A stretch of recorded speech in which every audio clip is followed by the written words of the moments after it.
여러분, 오늘 시장 숫자만 보면 그냥 기술주 반등입니다. 근데 이상하게 오늘은 차트를 보고 나서도 머릿속에 하나의 질문이 남는데요. 이제 진짜로 되는 건가? AI, 반도체, 자율주행, 말은 몇 년째 같은데 시장이 반응하는 방식은 오늘 조금 달라졌습니다. 그리고 이 변화의 한가운데에 테슬라가 있습니다. 이번 장의 키워드는 불확실성의 호태였습니다. 마이크론 실적이 반도체 전반으로 확산됐고 오라클과 틱톡의 합작 소식은 수년간 이어진 정책 규제 리스크를 한꺼번에 덜어냈습니다. 엔비디아 역시 중국 수출 재개 검토 소식이 전해지면서 최악의 시나리오가 한 발 물러났죠. 이런 장세의 공통점은 뚜렷합니다. 시장은 더 이상 아이디어나 비전에만 반응하지 않고 이제는 실제로 돌아갈 수 있는 구조인지를 봅니다. 그리고 이 기준에 가장 예민하게 반응하는 종목이 그게 바로 테슬라입니다. 테슬라에 대해 이런 말 많이 들으셨을 겁니다. 기술은 앞서 있는데 막상 상용화는 항상 늦다는 점이요. 맞는 말처럼 들리지만 최근 나오는 신호들을 보면 이제 국면이 조금 달라지고 있습니다. 오늘은 그 중에서도 아주 조용하지만 결정적인 두 가지 변화를 보겠습니다.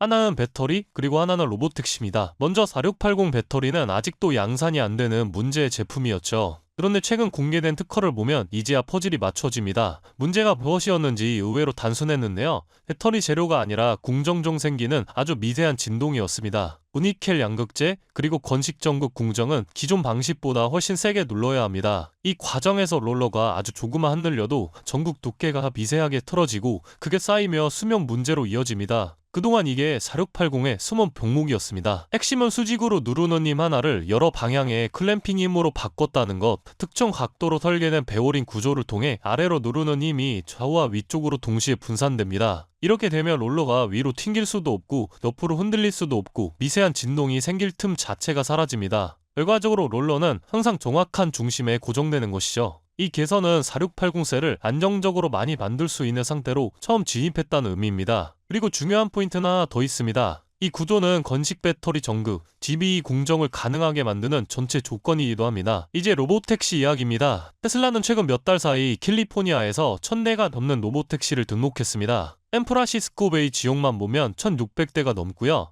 여기서 중요한 건 숫자보다 패턴입니다. 처음엔 천천히 늘다가 어느 순간부터 갑자기 속도가 붙었어요. 이게 테슬라 특유의 움직임입니다. 차량 등록은 그냥 테스트용으로 하는 절차가 아닌데요. 보험도 들어야 하고 관리체계도 있어야 하고 규제도 어느 정도 감안한 상태여야 합니다. 수십 대면 몰라도 1000대 단위로 등록한다는 건 의미가 다릅니다. 한마디로 정의하면 도망만 굴릴 생각이 없으면 굳이 이렇게까지 할 이유가 없다는 겁니다. 여기서 오늘 이야기의 핵심이 나옵니다. 로보택시의 진짜 중요한 건 화려한 기능이 아닙니다. 오래 버티는지, 열이 안정적인지, 운용 비용이 낮은지, 그리고 이 조건을 채워주는 게 4680 배터리와 건식전극 공정입니다. 그러니까 지금 테슬라는 배터리는 안정적으로 만들 준비를 하고 있고 로보택시는 실제로 굴릴 준비를 하고 있는 겁니다. 이 두 신호가 같은 방향을 가리키고 있습니다. 오늘 테슬라 이야기는 당장 실적 숫자 얘기가 아닙니다. 시장이 곧 보게 될 질문은 이거예요. 이게 언제부터 실제 숫자로 찍히기 시작하느냐? 테슬라는 지금 기술, 생산, 운영 이 세 가지를 같은 선 위에 올려놓고 있습니다. 이 변화는 항상 아주 조용하게 시작되는데요. 그리고 시장은 늘 조금 늦게 알아차립니다.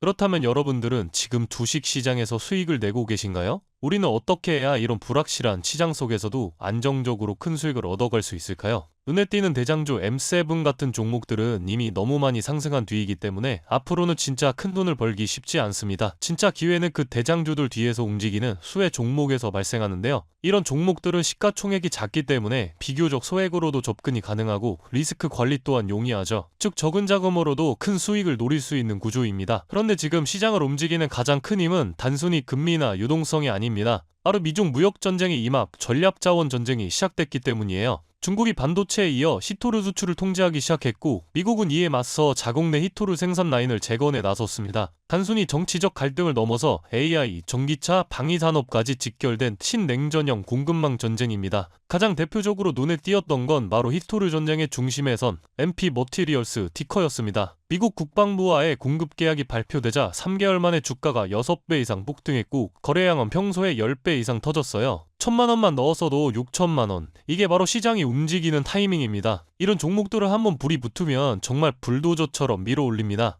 왜냐면 시장의 자금은 테마에 몰리기 때문이에요. 하지만 여러분, 중요한 건 여기서 끝이 아닙니다. 한두 종목이 폭등하고 끝나는 이야기가 아니라 산업 전체의 판이 바뀌는 신호라는 점이에요. 키토르 전쟁의 불길은 이제 리튬, 니켈, 코발트 같은 2차 전지 원자재까지 번지고 있습니다. 이미 티코와 LAC 같은 대장은 너무 멀리 가버렸지만 그 뒤를 따르는 진짜 수혜주들은 아직 초입에 있습니다. 키토르 자석을 제조하는 기업이나 리튬 정제를 담당하는 2차 밸류체인 혹은 이 자원을 기반으로 한 방산 전기차 부품 기업들이요. 이런 기업들은 아직 시총이 작고 조금만 자금이 들어와도 급등 파동이 나올 수 있습니다. 테슬라나 엔비디아 같은 재무가 탄탄한 기업에 중심을 잡고 이러한 기업들의 분산 투자하셔야 보다 더 큰 수익을 얻어가는 겁니다. 지금 시장은 분명히 움직이고 있습니다. 하지만 대부분의 개인 투자자들은 이 거대한 판이 어디로 흘러가는지조차 모른 채 뒤늦게 따라붙고 있어요. 진짜 돈은 먼저 움직이는 사람의 몫입니다. 그래서 제가 이번에 직접 현재 이 전략자원 전쟁 속에서 가장 강하게 수급이 몰리게 될